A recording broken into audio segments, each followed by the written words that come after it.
नमस्कार दोस्तों, कैसे हैं आप सब लोग। उम्मीद करता हूँ अच्छे होंगे, अपनी स्टडी ठीक से कर रहे होंगे। दोस्तों, आज दिनांक 12 मई 2026 को प्राइम एजुकेशन हब के इस यूट्यूब चैनल पे मैं आप सबका स्वागत करता हूँ। चलिए दोस्तों, बिना आपका समय खराब किए आज के इम्पोर्टेंट न्यूज के बारे में अपन डिस्कस कर लेते हैं। ठीक है, चलिए सबसे पहले राष्ट्रीय पंचायत पुरस्कारों के बारे में बात करेंगे। देखिए, प्रतिवर्ष जो है राष्ट्रीय पंचायत पुरस्कार जारी किए जाते हैं। क्या रीज़न है? रीज़न है आपको पता है, हमारे यहाँ जो है 1992 और 1993 में 73वें और 74वां जो संविधान संशोधन है उसके माध्यम से पंचायती राज की व्यवस्था की गई, यानी कि तीसरा स्तर जो है सरकार का वो लागू किया गया। तीसरा कैसे? सबसे पहले देखिए, केंद्र सरकार है, ठीक है। उसके नीचे अलग अलग राज्यों में क्या है, राज्य सरकारें हैं, ठीक है। उसके बाद नीचे जो है स्थानीय सरकार। स्थानीय में भी दो, एक ग्रामीण एक शहरी।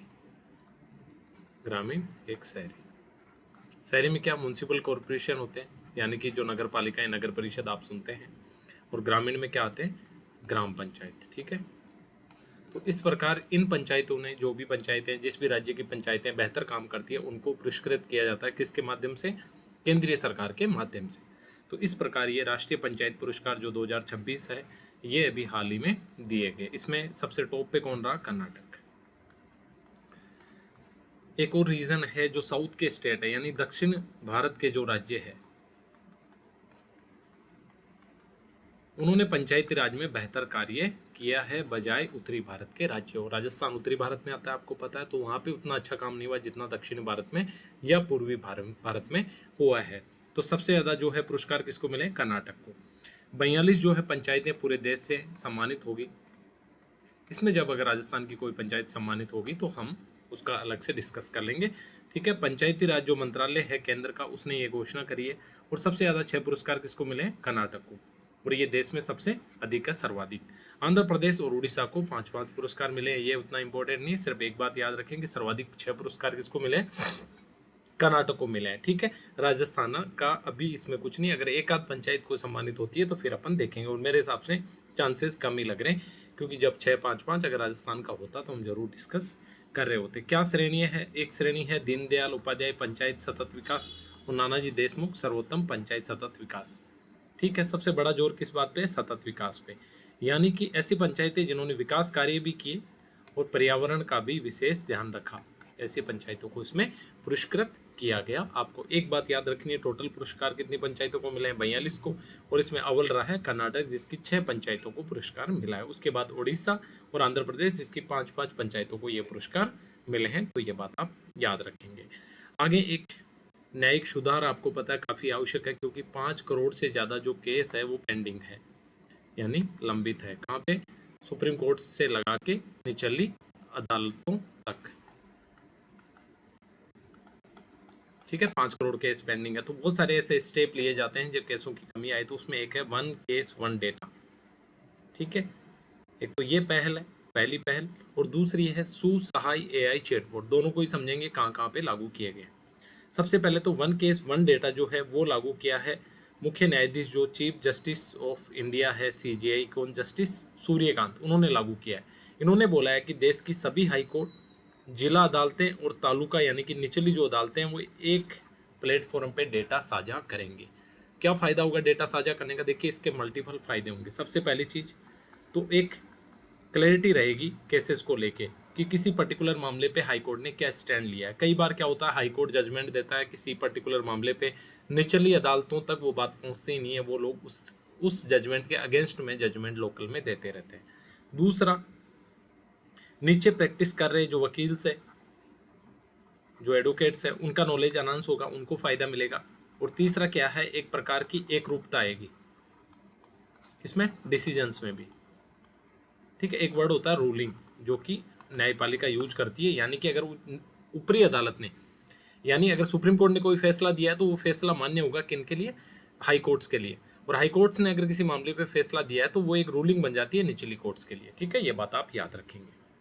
आगे एक सुसहाय चैटबॉट जो कि सुप्रीम कोर्ट की वेबसाइट पे अब से दिखेगा और ये भी हेल्प करेगा लोगों की अपनी न्यायिक जो है अपने कार्य करवाने के लिए। किस प्रकार की फैसिलिटी सुप्रीम कोर्ट में है, क्या तरीका है सुप्रीम कोर्ट में पिटीशन डालने का, कानूनी सहायता प्रदान करने का, ये सारी बातें जो है ये चैटबॉट जो है प्रदान करेगा। ये एक एआई चैटबॉट होगा। जिस तरह से हम एआई से बात करते हैं उसी तरह का चैटबॉट होगा, लेकिन ये कार्य करेगा किसमें, न्यायपालिका के क्षेत्र में।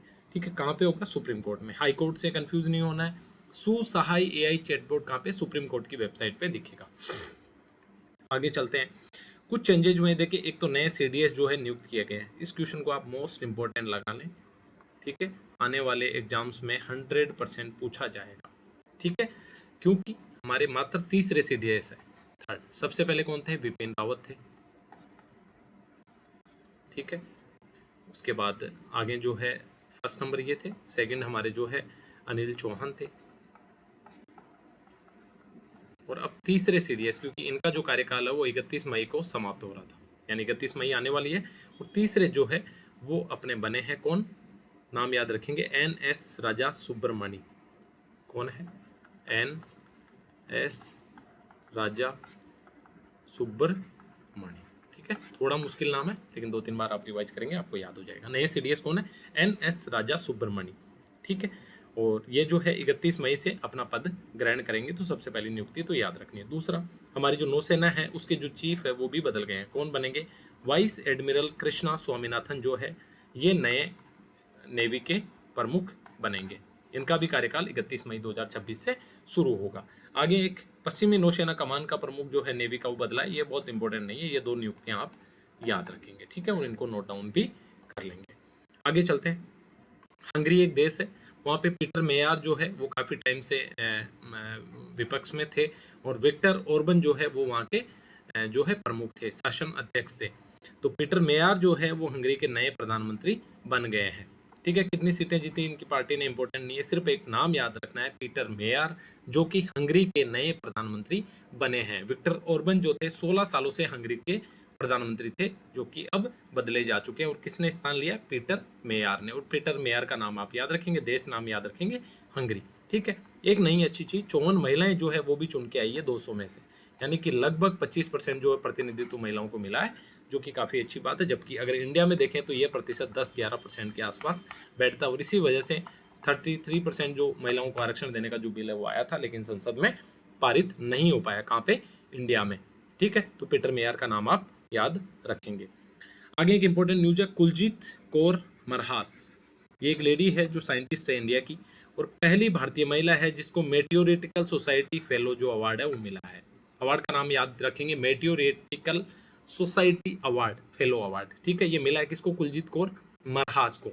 ये क्या करती है, देखिए प्रोफेसर है, कहाँ पे, अहमदाबाद की फिजिकल रिसर्च लेबोरेटरी में ये प्रोफेसर है, और इनको प्रतिष्ठित द मेटियोरिटिकल सोसाइटी का फेलो चुना गया, और काफ़ी इंपॉर्टेंट ये अवार्ड है, और ये सम्मान पाने वाली पहली भारतीय महिला है। क्या काम कर रही है ये, कई वर्षों से उल्का पिंडों और सौरमंडल की उत्पत्ति पर शोध कर रही है। ठीक है, और भारतीय महिला वैज्ञानिकों के लिए एक प्रेरणा का कार्य इनकी ये उपलब्धि करेगी। आपको नाम क्या याद रखना है, कुलजीत कौर मरहास। अवार्ड कौन सा है, मेटियोरिटिकल सोसाइटी फेलो अवार्ड इनको मिला है, और ये अवार्ड पाने वाली ये पहली भारतीय महिला है। ये 3 बातें आप याद रखेंगे। आगे देखिए, एक जन विश्वास 2.0 कानून जो है वो पारित संसद के माध्यम से किया गया है। थोड़ी सी बात कर लेते हैं। आपको पता है 5 करोड़ केस जो है पेंडिंग है, ये डेटा हमने बार बार डिस्कस किया है। इसकी एक बड़ी वजह पता है क्या है, एक बड़ी वजह यह है कि काफ़ी सारे छोटे मामलों में भी बड़ी सजा का प्रावधान है, और बड़ी सजा का प्रावधान है इसलिए सारे मामले कहाँ, कोर्ट में चले जाते हैं। ठीक है, और अभी तो बहुत सारे ऐसे मामले हैं जो कोई रिलेवेंस भी नहीं है, यानी उनकी कोई प्रमुखता नहीं है, वो फालतू के ऐसे हैं जो पुराने 100 साल पुराने कानून बने हुए हैं, उनमें सजा का प्रावधान है, इसलिए वो सारे मामले कोर्ट में चले जाते हैं। सरकार ने अब जन विश्वास 2.0 जो है एक कानून लेके आई है। इसकी वजह, इसमें 23 मंत्रालयों के 80 केंद्रीय जो अधिनियम है, 80 अधिनियमों में क्या किया है, बदलाव किया है। यानी कि ऐसे मामलों में जहां सजा का प्रावधान था उसको समाप्त कर दिया, केवल दंड कर दिया, आर्थिक दंड कर दिया। इससे 2 चीज़ें होगी, पहली तो ये कि कोई भी मामला कोर्ट में नहीं जाएगा, यानी कि दंड का प्रावधान सामान्य रूप से सलट जाएगा। और दूसरा ये होगा कि व्यापार करने में आसानी होगी देश में। इसलिए जो विदेशी व्यापारी है या विदेशी जो निवेशक है, उनका जो भरोसा है इंडिया के जुडिशियल सिस्टम में वो बढ़ेगा। तो ये जो कार्य है जन विश्वास 2.0 के माध्यम से किया गया है। इसका अब आप कैसे यूज करेंगे? देखिए, एग्जाम में जब भी हम प्रशासनिक सहूलियत की बात करें, पहली चीज। दूसरी, प्रशासन सुधार की बात करें, ईज ऑफ डूइंग बिजनेस की बात करें, तो वहाँ पे हमने ये पॉइंट जो है यूज करना है कि हाल ही में हमारी सरकार ने जन विश्वास विधेयक 2.0 लेके आई है, जिसके माध्यम से 23 मंत्रालयों के जो 80 अधिनियम है उनमें बदलाव किया गया है। इससे व्यापार करने में सुगमता होगी। तो ये वन लाइन जो है अपन बहुत सारे मल्टीपल आंसर्स में यूज कर सकते हैं। अभी आप स्ट्रेस ना लें, इस तरह हम धीरे धीरे जब अपनी डिस्कशंस करते रहेंगे, तब आपका जब सिलेबस उस एक तरफ से पूरा होता रहेगा, तब आपको समझ आएगा कि अच्छा यहाँ पे मैं इस जो है लाइन को यूज कर सकता हूँ। अभी आप जस्ट इसको नोट डाउन कर लीजिए, ठीक है। आगे चलिए, एक जो इम्पोर्टेंट जो संपादकीय है द हिंदू का, द हिंदू आपको पता है इंग्लिश न्यूज़पेपर है। इसको सिंपल हिंदी में जो इम्पोर्टेंट पॉइंट है वो हमने एक्सट्रैक्ट करके डिस्कस करते हैं, ठीक है। उसी में ये लैंगिक समानता को लेके एक आर्टिकल है, ठीक है। अब आप मुझे बताइए एक चीज, अभी हाल ही में जो 12th बोर्ड के रिजल्ट आए या 10th बोर्ड के रिजल्ट आए, किसने टॉप किया? गर्ल्स ने, ठीक है। जब कॉलेज की बात आती है तो लगभग रेशियो बराबर होता है, लेकिन जब जॉब्स की बात आती है तब गर्ल्स क्यों पिछड़ जाती है? और यही जो है प्रमुख मुद्दा है इस पूरे आर्टिकल का। क्या बात करें, देखते हैं। एक अंतर कम हुआ है, या अंतर बात है स्कूली शिक्षा का, यानी कि स्कूली शिक्षा में लड़कियां अच्छा परफॉर्म कर रही है, ठीक है। उसके अलावा जो कॉलेज है वहाँ पे एडमिशन भी अच्छे हो रहे हैं, लेकिन दूसरा बढ़ गया है, यानी जब जॉब की बात आती है तब ये अंतर बढ़ जाता है, ठीक है। महिला शिक्षा बनाम रोजगार, यानी रोजगार में अंतर बढ़ जाता है, जबकि महिला शिक्षा की बात करें तो यह अंतर कम हुआ है, ठीक है। एमफिल जो कि पीएचडी के बाद होती है, एमफिल यानी हायर एजुकेशन का मामला है, वहाँ पंजीकरण में 3/4 महिलाएं, यानी कि अगर आप मान के चलिए अगर टोटल 100 लोग हैं तो 75 जो है केवल वुमेन है। अगर हम ग्रेजुएट्स की बात करें तो 48% महिलाएं, यानी लगभग बराबर। और लड़कियां बोर्ड परीक्षाओं में लड़कों से बेहतर कर रही है, ये बात किसी से छुपी हुई नहीं है। प्रॉब्लम कहाँ आती है? लेकिन जब काम की बात आती है, जब को जॉब की बात आती है, तो केवल शुरुआती नौकरियों में 31%, यानी शुरुआती यानी छोटी नौकरियां, ग्रेड सी और ग्रेड बी की जो नौकरियां हैं, सी डी या बी, वहाँ पे केवल 31% महिलाएं। हायर जो पेशेवर यानी कि प्रोफेशनल जॉब्स की बात करते हैं, हाई पेइंग जो जॉब्स है, सीईओ वगैरह की जो जॉब है प्राइवेट कंपनीज में, वहाँ पे बात करते हैं तो केवल 10% पे आ जाता है ये मामला, ठीक है। और घरेलू काम में पुरुषों से 10 गुना अधिक समय ये अपना देती है।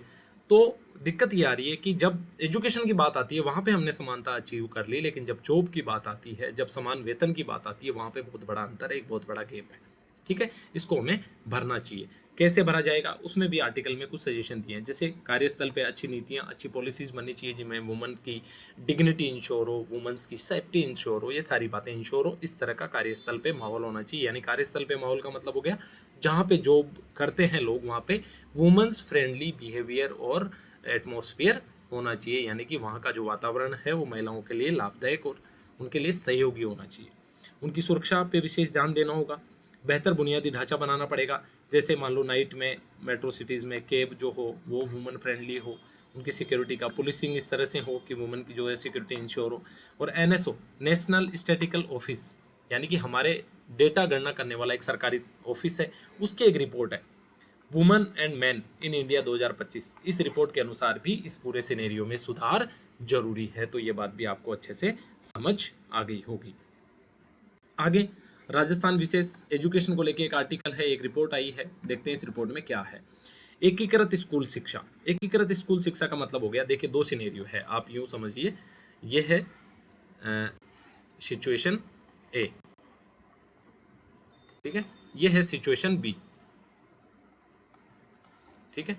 सिचुएशन ए में क्या होता है, जैसे ए जगह पे है प्राइमरी स्कूल, फिर प्राइमरी स्कूल के बाद बी जगह यानी कि बी स्थल पे जाना पड़ेगा सेकेंडरी स्कूलिंग के लिए, और फिर जगह चेंज करनी पड़ेगी हायर सेकेंडरी के लिए। यानी कि पहली से पांचवी तक एक स्कूल में पढ़े, क्योंकि वो स्कूल ही पांचवी तक था। सेकेंडरी छठी से आठवीं या दसवीं तक आपने एक स्कूल में पढ़ा, और फिर 11 12 आपने अलग स्कूल में पढ़ी। एक तो ये सिनेरियो हो गया। सिचुएशन बी में क्या हुआ? सिचुएशन बी में ये है कि आपकी पहली से 12वीं तक जो स्कूल है वो एक ही स्कूल रही। फायदा किसमें ज़्यादा होगा? फायदा इसमें ज़्यादा होगा, क्योंकि बार बार स्कूल चेंज नहीं करना पड़ेगा, पेरेंट्स को भी प्रॉब्लम नहीं होगी। और इस मामले में यानी कि सिचुएशन बी के मामले में, यानी 1 से 12 तक की स्कूल जो शिक्षा है वो एक ही जगह प्रोवाइड करने में राजस्थान ने अच्छा काम किया, और अच्छा क्या, बेहतरीन काम किया। यानी कि पूरे इंडिया में जो 35% अकेले एकीकृत स्कूली सिस्टम है वो सिर्फ अकेले राजस्थान में। लेकिन जब बात गुणवत्ता की आती है तो आप सबको पता है सरकारी स्कूलों की क्या हालत है, वो एक अलग मुद्दा है। लेकिन अगर डेटा की बात करें, अगर नंबर्स की बात करें, तो इस मामले में राजस्थान ने अच्छा काम किया है। यानी कि 1 से 12 तक एकीकृत विद्यालयों में देश का 35% हिस्सा जो है अकेले राजस्थान का है। राजस्थान में 27,889 ऐसे स्कूल है जो 1 से 12 तक है। इसके पीछे एक बड़ा रीजन है, लगातार स्कूल्स को क्रमोन्नत किया गया राजस्थान में, और क्रमोन्नत किए जाने की वजह से 1 से 12 तक की जो स्कूल्स है वो हर दूसरे गांव में लगभग राजस्थान में स्थापित हो गई। हालांकि इसमें समस्या जो है गुणवत्ता, टीचर्स की वैकेंट सीट, ये सारे मुद्दे जो हैं वो अलग है, वो लगातार चलते रहे। लेकिन नंबर्स के मामले में राजस्थान इसमें नंबर 1 है, टॉप पे है। जबकि राष्ट्रीय औसत केवल 5.4% है, और इसके अगेंस्ट में अगर राजस्थान का देखें तो 35%, यानी कि बहुत ज़्यादा है। ठीक है, तो नीति आयोग की रिपोर्ट थी कौन सी? School education system in India, और इस रिपोर्ट में इस बात को रेखांकित किया है, और सीएम भजनलाल जी ने जो है इसको सफलता अपनी मानी है। वो एक अच्छी बात है, लेकिन अगर गुणवत्ता मिल जाए तो ये बात वाकई में सफल कही जा सकती है। अब राजस्थान गवर्नमेंट ने एक नया पुरस्कार शुरू किया, ब्रह्मगुप्त पुरस्कार। ब्रह्मगुप्त आपको पता है लगभग 7वीं शताब्दी में एक शानदार साइंटिस्ट इंडिया में हुए हैं, जो कि कहाँ पे थे? राजस्थान के थे। राजस्थान में कहाँ? भीनमाल, और कहाँ है? जालोर डिस्ट्रिक्ट में। ठीक है, ये बात आप सबको पता होगी, बेसिक बात है। अब ब्रह्मगुप्त जो पुरस्कार है इनकी शुरुआत की है, यानी कि कोई गणित विज्ञान के मामले में अगर अच्छा करेगा तो उनको ब्रह्मगुप्त जो पुरस्कार है उसके माध्यम से सम्मानित किया जाएगा राजस्थान सरकार के द्वारा, और राजस्थान सरकार का ये पुरस्कार है। ठीक है, किस मामले में? विज्ञान, गणित, और अगर कोई इनोवेशन में, नवाचार में भी कोई अच्छा करता है तो उसको सम्मानित किया जाएगा। ठीक है, इसको वैज्ञानिकों को, शोधकर्ताओं को और विद्यार्थियों को ये पुरस्कार देने की घोषणा की है, और ये जन्म 7वीं शताब्दी में हुआ जालोर के भीनमाल में। थोड़ा और पढ़ेंगे इनके बारे में अगली स्लाइड्स में कि इनके क्या योगदान थे, कौन सी पुस्तक लिखी, और साइंस में, पूरी दुनिया की साइंस में इनका क्या योगदान था। एक, राजस्थान सरकार ने एक इनोवेशन सेंटर स्थापित किया, कहाँ पे? कोचिंग हब जो जयपुर का है वहाँ पे इनोवेशन सेंटर की स्थापना की जाएगी। जब भी बात होगी इनोवेशन सेंटर की स्थापना तो जयपुर में होगी। ठीक है, चलिए आगे अब चलते हैं ब्रह्मगुप्त जी के बारे में बात कर लेते हैं। ठीक है, जन्म 598 ईस्वी में कहाँ पे हुआ? जालर, राजस्थान के भीनमाल में हुआ। ठीक है, और ये महान गणितज्ञ और खगोल शास्त्री थे। उज्जैन की प्रसिद्ध जो खगोलीय वेधशाला है उसके प्रमुख भी रहे, यानी कि उसके हेड भी रहे, और इस तरह के सवाल एग्जाम में पूछे जाते हैं, तो जस्ट आप ये फैक्ट भी याद रखेंगे। प्रमुख जो रचना है 2 की ब्रह्मस्फुट सिद्धांत 628 में रचना करी, और खंड खाद्यक 665 में। ठीक है, ये ग्रहों की स्थिति के बारे में और ये गणित और खगोल विज्ञान के जो है सूत्र इस पुस्तक में बताए जाते हैं। शून्य का नियम जो है इन्होंने दिया, इन्होंने बोला कि शून्य एक अलग संख्या है और इसके रूप में इसको परिभाषित किया, और उससे ही जोड़ गुण घटाव के जो है सिद्धांत इससे विकसित हुए। गुरुत्वाकर्षण का जो विचार न्यूटन ने 17वीं या 18वीं शताब्दी में दिया, ये विचार सबसे पहले इन्हीं ब्रह्मगुप्त जी ने दिया, और इन्होंने बोला कि पृथ्वी का जो स्वभाव है वो है वस्तुओं को अपनी ओर आकर्षित करना। आगे देखेंगे ये चीजें किस तरह से फिर भारत होती हुई अरब गई, और अरब से फिर यूरोप में पहुंची, और यूरोप ने फिर पूरा का पूरा क्रेडिट खुद ले लिया कि हमने भाई जीरो की, गुरुत्वाकर्षण की ये जो है सारे खोज हमने करी है। बट वास्तविकता में ब्रह्मगुप्त जो थे वो इसके फाउंडर थे, और लगभग 7वीं शताब्दी यानी कि 1000 साल पहले यूरोप से इन्होंने ये सारे सिद्धांत दे दिए थे। 7वीं सदी में ब्रह्म स्फुट जो सिद्धांत है इन्होंने दिया, जिसमें शून्य, ऋणात्मक संख्याएं, बीजगणित के सूत्र थे, ये इन्होंने दिया। फिर अरब जगत के लोग यहाँ पे आए। ठीक है, मुस्लिम आक्रमण हमारे यहाँ लगभग 7वीं शताब्दी में ही हो गया। यहाँ लोगों ने ग्रंथों का अरबी में अनुवाद किया, और सिंथिद नाम से इनका जो है प्रसिद्ध अनुवाद है। ये अरब से यूरोप में पहुंचा। ठीक है, और यूरोप में फिर आगे जो है वो आपको सारी बातें पता है, ये बातें बहुत इंपॉर्टेंट नहीं है। दोनों बुक्स का नाम याद रखना है। 7वीं शताब्दी में हुआ, जन्म कहाँ पे हुआ? जालोर के भीनमाल कस्बे में। ठीक है, और ये राजस्थान के लिए भी बहुत बड़ी अच्छी बात है। अब आगे, एक राष्ट्रीय फ्लोरेंस नाइटिंगेल पुरस्कार जो है वो हर साल दिया जाता है। 2026 के जो पुरस्कार है इसमें 15 नर्सों को सम्मानित किया गया। आई थिंक राजस्थान की एक भी इसमें नहीं है, तो हमारे लिए ये आधा काम तो कम हो गया, लेकिन एक निराशा की बात है कि राजस्थान की नर्सें इस तरह से उत्कृष्ट काम इस पर्टिकुलर फील्ड में नहीं किया। आपको नाम याद रखना है कि सीधा पूछा जा सकता है कि फ्लोरेंस नाइटिंगेल जो पुरस्कार है वो किससे संबंधित है, तो आप इसको ध्यान रखेंगे कि चिकित्सा से संबंधित है, यानी जो नर्सें बेहतरीन काम करती है उनको ये पुरस्कार दिया जाता है। नर्सिंग सेक्टर में अनुकरणीय सेवा के लिए, सार्वजनिक स्वास्थ्य सेवा को अच्छा किया उसके लिए, और केंद्रीय स्वास्थ्य मंत्री जो है उपस्थित थे। और क्योंकि अंतर्राष्ट्रीय नर्स दिवस जो है वो आज है, हम सब ने सम्मान करना चाहिए नर्सों का। बहुत ही थैंकलेस जॉब है, बहुत अलग तरह का जॉब है, और काफ़ी एफर्ट्स इसमें होते हैं, डे नाइट्स काफ़ी ज़्यादा काम करना पड़ता है। तो हमें जो है हमारे पैरामेडिकल स्टाफ्स का सम्मान करना चाहिए। ठीक है, चलिए आगे। आगे आपको पता नरेगा 2005 से चल रहा है। क्या चल रहा है? नरेगा। फिर इसको किया गया मनरेगा, यानी महात्मा गांधी, नाम बदला।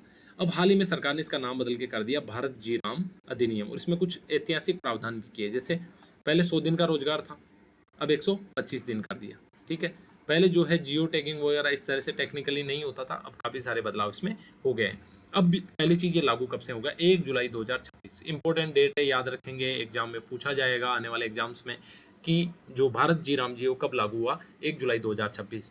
तो महात्मा गांधी नरेगा का कब खत्म हो गया? 1 जुलाई 2026 को ये खत्म हो जाएगा और ये लागू हो जाएगा। इसमें क्या बदलाव किए? 100 दिन से बढ़ाकर 125 दिन प्रतिवर्ष कर दिए ग्रामीण परिवारों के लिए। ये बात भी याद रखेंगे, हो सकता है एग्जाम में शहरी परिवार भी ऐड कर दे, तो वो आपको रोंग मानना है। ठीक है, ग्रामीण परिवारों के लिए 100 दिन से बढ़ाकर 125 दिन कर दिए। बायोमेट्रिक से प्रमाणीकरण होगा, जियो रेफरेंसिंग होगी। जियो रेफरेंसिंग बेसिकली ऐसी है, जैसे मान लो ये पर्टिकुलर एरिया है, यहाँ पे अगर कोई काम किया है तो यहाँ से लोकेशन भी उसके साथ टैग कर दी जाएगी, ताकि इस काम को कोई भी कहीं भी बैठा व्यक्ति देख सकता है, डिजिटल निगरानी कर सकता है। और समयबद्ध मजदूरी का जो भुगतान है जेम के माध्यम से होगा, यानी जनधन, आधार और मोबाइल जो बैंक खाते जुड़े हुए हैं उसके माध्यम से।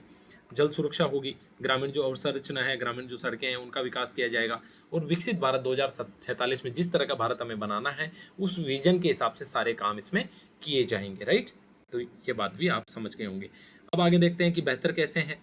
ठीक है, पहले 100 दिन की गारंटी थी, अब 125 दिन की गारंटी है। ठीक है, पहले स्वतंत्र कल्याणकारी हस्तक्षेप था, यानी मन मर्जी से जहाँ मन किया कि भाई ये सड़क बनवा दो, अब कहाँ काम करना है, इस तालाब को ठीक कर दो, ये कर दो, मतलब प्लानिंग नहीं थी, प्लानिंग अच्छी नहीं थी। बट अब अच्छी प्लानिंग के साथ में विकास और अनुकूलन आधारित, यानी सतत जो हमने बात करी थी, पर्यावरण के लिए भी अनुकूलन होना चाहिए विकास का, इसका भी ध्यान रखा जाएगा। और बायोमेट्रिक, जियो रेफरेंसिंग, ये सारी जो नई टेक्नोलॉजी है इनका भी यूज इसमें किया जाएगा। ठीक है, और इसकी जो थीम है वो है रोजगार भी सम्मान भी, जो सिद्धांत है। और 2025 दिसंबर में ही पारित हो गया था, अब लागू हो गया 1 जुलाई 2026 से, याद रखेंगे। ठीक है, चलिए आगे। तमिलनाडु में आपको पता है विजय जो है मुख्यमंत्री बन गए हैं, और पहले व्यक्ति है नॉन द्रविड़ है।